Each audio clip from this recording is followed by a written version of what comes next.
اگر supreme court of Pakistan میں آج جمع کرائی گئی تہلکہ خیز رپورٹ پر مکمل یقین کر لیا جائے تو یقینی طور پر یہ پاکستان کے 25 کروڑ عوام کے لیے بہت بڑی خوشخبری ہے کہ اڈیالہ جیل میں قید عمران خان صاحب کی بینائی واپس آ گئی۔ جی ہاں، سپریم کورٹ آف پاکستان میں ایک رپورٹ جمع کرائی گئی، اس کی تازہ ترین اطلاعات آپ تک پہنچانے جا رہے ہیں، لیکن پہلے آپ کو یہ بتائیں گے کہ 18 اگست کی صبح 9 بجے منگل کے دن سپریم کورٹ آف پاکستان کا 3 رکنی بینچ بڑے لمبے عرصے بعد عمران خان صاحب سے متعلقہ 3 اہم ترین کیسز، 3 اہم ترین معاملات کی سماعت کرنے جا رہا ہے، اور یہی وہ 3 رکنی بینچ ہے جس کے متعلق یہ دعویٰ کیا جا رہا ہے کہ اگر پاکستانی اسٹیبلشمنٹ اور عمران خان صاحب کے درمیان معاملات کسی مفاہمت کی صورت آگے بڑھتے ہیں تو اسی 3 رکنی بینچ کی جانب سے عمران خان صاحب کی ضمانت پر رہائی کا فیصلہ ایکسپیکٹڈ ہے۔ کیسے اور کیوں کر اس رپورٹ کی تفصیلات جو جمع ہوئی وہ ایک ایک کر کے تمام نکات، عمران خان صاحب کی بینائی، عمران خان صاحب کی صحت، بلڈ پریشر کی صورتحال، کیا عمران خان صاحب کو پیمز اسپتال منتقل کیا گیا چند دن پہلے، مکمل تفصیلات ہیں اس رپورٹ کے اندر، اور پھر آپ کو یہ جو 3 رکنی بینچ ہے سپریم کورٹ کا یہ کن کیسز کی سماعت کرنے جا رہا ہے یہ بھی بتائیں گے، بلکہ آغاز پہلے یہیں سے کر لیتے ہیں کیونکہ سپریم کورٹ آف پاکستان کا 3 رکنی بینچ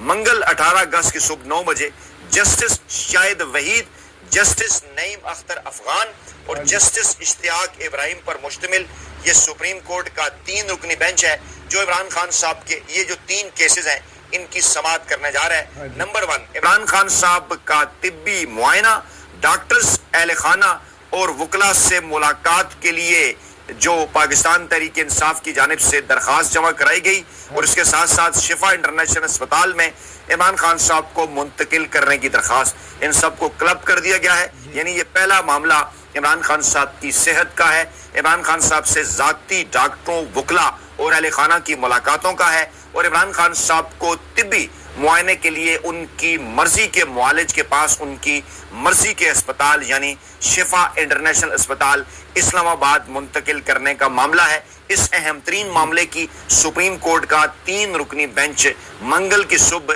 9 بجے سماعت کرنے جا رہا ہے۔ دوسرا بڑا معاملہ توشہ خانہ کیسز میں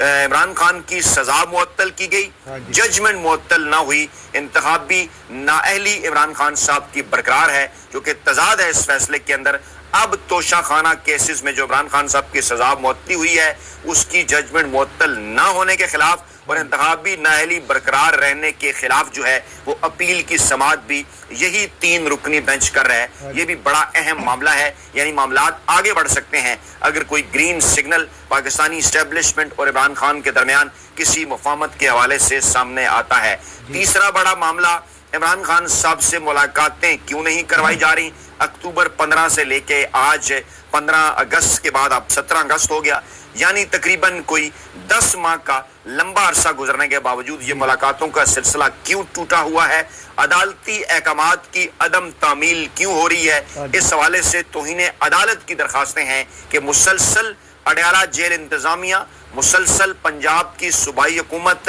اور راولپنڈی انتظامیہ کی جانب سے عدالتی احکامات کی عدم تعمیل کی جاری ہے، عدالتی فیصلوں کی توہین کی جاری ہے کہ عمران خان صاحب سے ملاقاتیں زور زبردستی نہیں کروائی جا رہی۔ اس معاملے کے اوپر بھی سپریم کورٹ آف پاکستان کا جو بینچ ہے یہی 3 رکنی یہ منگل کی صبح 9 بجے سماعت کرنے جا رہا ہے۔ یہ بڑی ڈیولپمنٹ ہے۔ اب ہم آپ کو بتاتے ہیں کہ سپریم کورٹ آف پاکستان میں آج کی لیٹسٹ جو ڈیولپمنٹ ہے اس کیس سے پہلے، یعنی یہ جو 3 رکنی بینچ عمران خان صاحب سے متعلق اہم ترین کیسز کی سماعت کرنے جا رہا ہے، تو آج سپریم کورٹ میں عمران خان صاحب کی صحت کے حوالے سے، دیگر معاملات کے حوالے سے سپرنٹینڈنٹ اڈیالہ جیل کی جانب سے ایک تہلکہ خیز رپورٹ جمع کرائی گئی ہے۔ اگر اس پر یقین کر لیا جائے تو یہ ایک بہت بڑی ڈیولپمنٹ ہے، پاکستان کے 25 کروڑ عوام کے لیے خوشخبری ہے، لیکن کیا اس پر یقین کیا جا سکتا ہے؟ اس کے اوپر بھی بات کرتے ہیں۔ عمران خان صاحب کو کہا یہ گیا، اس رپورٹ کے اندر بڑا دعویٰ کیا گیا ہے، اسی دعوے ہی سے آغاز کر لیتے ہیں کہ عمران خان کو آنکھ کی بیماری کی تشخیص ہونے پر فوری طبی امداد کے لیے انہیں راولپنڈی اسلام آباد کے بہترین اسپیشلسٹ ڈاکٹر عارف خان اور ڈاکٹر ندیم قریشی نے پیمز میں ان کا علاج کیا، یہ سپرنٹینڈنٹ اڈیالہ جیل کی رپورٹ بتاتی ہے اور کہتی ہے کہ عمران خان صاحب کی آنکھ میں نمایاں بہتری آئی اور عمران خان صاحب کی بینائی تقریباً نارمل ہو چکی ہے۔ تقریباً کا لفظ یہ استعمال کیا گیا، اور اگر اس رپورٹ کے اوپر یقین کر لیا جائے تو ماشاءاللہ 75 برس کی اس عمر کے اندر جو کہ عمران خان صاحب کی بینائی بتائی جا رہی ہے، جس کو تقریباً نارمل قرار دیا جا رہا ہے، جسے کہا جا رہا ہے کہ نمایاں بہتری ہے، تو یہ یقیناً پاکستانی عوام کے لیے بڑی خوشخبری ہے۔ لیکن یہ سپریم کورٹ میں جو رپورٹ سپرنٹینڈنٹ اڈیالہ جیل کی جمع ہوئی ہے، اس کو یہ دیکھا جانا چاہیے کہ کیا کس حد تک یہ مصدقہ ہے۔ سپریم کورٹ پاکستان کا بڑا عدالتی فورم، یقیناً اگر یہاں پر کوئی جھوٹی رپورٹ جمع کرائی جائے تو اس کے مستقبل میں کانسیکوینسز بھی ہو سکتے ہیں، لیکن سوال یہ پیدا ہوتا ہے کہ کیا پاکستانی عدالتوں کے پاس اس وقت اتنی جرت موجود ہے، یا وہ آئینی اور قانونی طور پر کسی ایسے سٹیچر کے اوپر اس وقت کھڑی ہیں کہ ایسی رپورٹ اگر جعلی ہو تو یہ رپورٹ جمع کرانے والوں کے خلاف وہ کیا کارروائی کر سکتی ہیں، کیونکہ اس پر سوالات پوچھے جا رہے ہیں کہ اگر واقعی عمران خان صاحب کی آنکھ کی بینائی اگر واقعی تقریباً نارمل ہو چکی ہے تو پھر ان کے ذاتی ڈاکٹر اور خاندان کو ان سے ملنے کی اجازت کیوں نہیں دی جا رہی، ان کا طبی معائنہ کیوں نہیں کرنے دیا جا رہا؟ سرکاری رپورٹیں ہی کافی نہیں ہیں، عوام یہ بات کر رہے ہیں، شفافیت ہونی چاہیے، اور عمران خان صاحب کی صحت کے بارے میں جو فیصلہ ہے وہ حکومتی بیانات سے نہیں سامنے آنا چاہیے، وہ رپورٹوں کے ذریعے نہیں سامنے آنا چاہیے، بلکہ آزاد اور عدالتوں کے جو منتخب کردہ ماہر ڈاکٹر ہیں ان کی رائے لی جانی چاہیے۔ یقینی طور پر یہ ایکسپیکٹ کیا جا رہا ہے کہ منگل کی صبح 9 بجے 18 اگست کو سپریم کورٹ کا جو 3 رکنی بینچ ہے یقیناً اس حوالے سے کوئی اہم فیصلہ لے گا۔ آگے چل کر یہ رپورٹ ہمیں کیا بتاتی ہے؟ کہا جا رہا ہے اس رپورٹ کے اندر کہ عمران خان صاحب اور بشرا بی بی کے درمیان ہر منگل کو جیل رولز کے مطابق ان کی ملاقات کروائی جاتی ہے، اور اب تک دونوں قیدیوں کی آپس میں یعنی عمران خان صاحب کی اور بشرا بی بی کی، ان کے درمیان اب تک 84 ملاقاتیں کروائی جا چکی ہیں، یہ بھی اس رپورٹ کے اندر جو ہے وہ دعویٰ کیا گیا ہے۔ اچھا، آگے چل کے پھر عمران خان صاحب کے بلڈ پریشر ڈاکٹری معائنے کے حوالے سے بھی اس کے اندر کچھ اطلاعات ہیں۔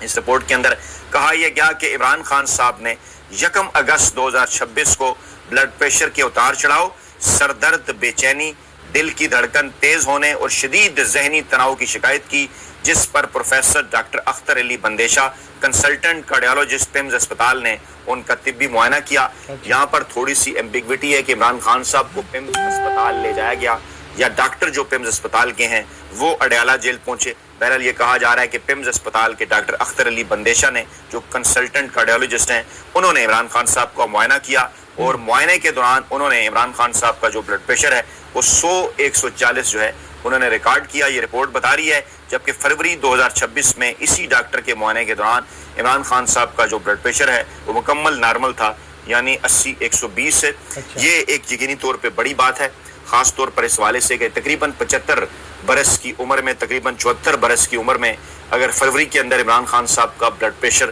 نارمل تھا اس رپورٹ کے مطابق، تو یقیناً الحمدللہ عمران خان صاحب سپر فٹ ہیں۔ اور اب اگر 1 اگست 2026 کی جو رپورٹ ہے جس میں 100/140 قرار دیا جا رہا ہے، یعنی 20 ڈگری 20 درجے زیادہ ہے نیچے والا بلڈ پریشر اور اوپر والا، یقینی طور پر یہ بھی کوئی بہت زیادہ شدید تشویش اور پریشانی کی بات نہیں ہے ڈاکٹرز کے مطابق، کیونکہ 74 برس کی عمر کے اندر اتنا جو اتار چڑھاؤ ہے وہ بہرحال ہوتا ہے۔ لیکن عمران خان صاحب کی فیملی، عمران خان صاحب کے وکلاء، ڈاکٹرز اور پاکستانی عوام کو اچھی طرح سے اس بات کا پتہ ہے کہ عمران خان صاحب جب اڈیالہ جیل کے اندر گئے تو وہ سپر فٹ تھے، اور یہ جو تھوڑی بہت بلڈ پریشر کی شکایت ہے عمران خان صاحب کو یہ بھی نہیں ہونی چاہیے۔ اس کے یقینی طور پر اس کے پیچھے کچھ وجوہات ہیں جس کا آگے چل کر ذکر کیا گیا ہے، اور پھر آگے چل کر سپریم کورٹ کی اس رپورٹ کے اندر، یہ جو سپریم کورٹ میں جو رپورٹ جمع ہوئی ہے اس کے اندر کچھ تضادات بھی ہیں، وہ بھی آپ کے سامنے رکھتے ہیں۔ ڈاکٹرز نے جو سفارشات تجویز کی ہیں اس رپورٹ کے مطابق عمران خان صاحب کے اس بلڈ پریشر کے بعد، وہ یہ ہے کہ ذہنی تناؤ کم کرنے کے لیے فوری اقدامات کیے جائیں، جن میں اہلیہ سے ملاقاتوں کے دورانیے میں اضافہ کیا جائے، مطالعے کے لیے مناسب مواد فراہم کیا جائے، اور دل کا تفصیلی معائنہ کرنے کے لیے سی ٹی کورونری انجیوگرافی کا مشورہ ہمارے جو ڈاکٹرز بھائی سینئرز ہمیں سننے والے ہیں وہ زیادہ بہتر طریقے سے ایکسپلین بھی کر سکتے ہیں کہ دل کا تفصیلی معائنہ کرنے کے لیے سی ٹی کورونری انجیوگرافی کرانے کا مشورہ دیا ہے، اور بلڈ پریشر کنٹرول کرنے کے لیے دوا کی مقدار بڑھاتے ہوئے گولی ٹیب نرواسک 5 mg روزانہ صبح 1 بار دینے کی ہدایت کی ہے۔ یہ رپورٹ یہ بتا رہی ہے، اور اور آگے چل کر جو ہے وہ خاندان سے ملاقاتوں کے حوالے سے بھی ایکسپیکٹ کیا جا رہا تھا کہ اس رپورٹ کے اندر کچھ آئے گا، لیکن ابھی تک کی اطلاعات کے مطابق ایسی تفصیلات اگر جمع کرائی بھی گئی ہیں تو باہر جو ہے وہ نہیں آئی۔ سفارشات کے بعد مزید جو بات کی جا رہی ہے وہ کیا ہے، کس بات کے اوپر جو ہے وہ اس وقت ڈیبیٹ چل رہی ہے کہ یہ جو رپورٹ جمع کرائی گئی ہے جناب، اس میں یہ خصوصی طور پر اس بات کا ذکر کہ ملاقاتیں آپ کیوں نہیں کروا رہے وکلا سے یا خاندان کے لوگوں سے یا ڈاکٹر سے، اس کی وجوہات بتائی گئی ہیں۔ عمران خان سے جیل ملاقاتیں کہا گیا اس رپورٹ کے اندر، سپرنٹینڈنٹ اڈیالہ جیل صاحب موصوف فرما رہے ہیں کہ عمران خان صاحب سے جیل ملاقاتیں کرنے والوں نے سیاسی گفتگو پر پابندی کی، جیل رولز کی خلاف ورزی کرتے ہوئے میڈیا ٹاکس کی، انٹرویوز دیے، ٹویٹس کیے، جن کے ذریعے آئینی عہدیداروں اور ریاست کے نمائندوں کو بدنام کیا گیا۔ یہ سپرنٹینڈنٹ اڈیالہ جیل صاحب بتا رہے ہیں کہ اس لیے ملاقاتوں پر پابندی لگائی گئی۔ آگے چل کر کہہ رہے ہیں کہ عمران خان سے ملاقاتوں کو عدلیہ، خارجہ پالیسی اداروں اور قانون نافذ کرنے والی ایجنسیز کے خلاف عوام کے جذبات کو بھڑکانے کے لیے استعمال کیا گیا، جس سے اداروں کے خلاف نفرت کو ہوا ملی۔ حیران کن طور پر آپ دیکھ سکتے ہیں پاکستان پیپلز پارٹی کے بیانات، مسلم لیگ نواز کے بیانات اداروں کے حوالے سے ایک ایسے وقت میں کہ جب وہ بڑی آزادی کے ساتھ زندگی گزار رہے تھے، جیل کے اندر بھی قید نہیں تھے، اور عمران خان صاحب قید میں ہوتے ہوئے کس طرح سے پاکستانی افواج کے ساتھ پاک بھارت جنگ کے دوران بھی پاکستانی عوام کو بھی انہوں نے پیغامات دیے کہ ڈٹ کر کھڑے ہو جائیں، اور ایک جو ہے وہ جس کو کہتے ہیں نا کہ انڈین پروپیگنڈے کا سوشل میڈیا کے اوپر بھی مقابلہ کریں، اس بات کا آپ کو اندازہ ہے۔ لیکن جہاں کیا الزام لگایا جا رہا ہے اس رپورٹ کے اندر کہ عمران خان صاحب خدا نخواستہ کوئی اداروں کے خلاف کھڑے ہونے کی بات کرتے رہے، لیکن یہ جو رپورٹ ہے اس کے جمع ہونے کے بعد بہرحال دودھ کا دودھ اور پانی کا پانی ایکسپیکٹ کیا جا رہا ہے سپریم کورٹ کے 3 رکنی بینچ کے اندر۔ سپرنٹینڈنٹ اڈیالہ جیل صاحب موصوف فرماتے ہیں کہ عمران خان صاحب سے ملاقاتوں پر پابندی کی وجوہات یہ ہیں، بقول ان کے جو میں نے آپ کے سامنے رکھی کہ بیانات دیتے تھے جس سے جو ہے وہ اداروں کے خلاف ماحول بنتا تھا۔ اچھا، اب یہ توہین عدالت